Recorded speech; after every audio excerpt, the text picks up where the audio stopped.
పెళ్లి చేసుకున్నారు, సత్యనారాయణ వ్రతం చేస్తారు.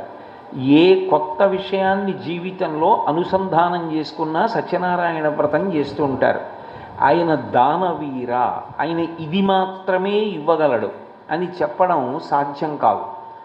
ఆయన ఏదైనా ఇవ్వగలడు, ఏదైనా ఇవ్వగలడు అని చెప్పడం కోసమే ఆయన దానవీరత్వం ఉన్నవాడు.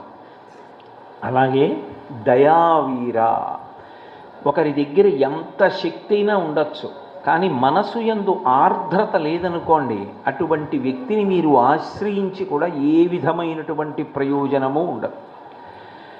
ఎందుచేత అంటే భస్మహవ్యములు అంటుంటారు పోతన గారు భాగవతంలో. హోమం అంతా పూర్తయిపోయి పూర్ణాహుతి కూడా అయిపోయిన తర్వాత అందులో బూది మిగిలిపోయిన తర్వాత అప్పుడు వెళ్ళి మళ్ళీ ఓం నమో నారాయణాయ స్వాహ అంటూ నేను హవ్యం వేస్తానంటే అది ఎలా ఉపయోగపడుతుంది?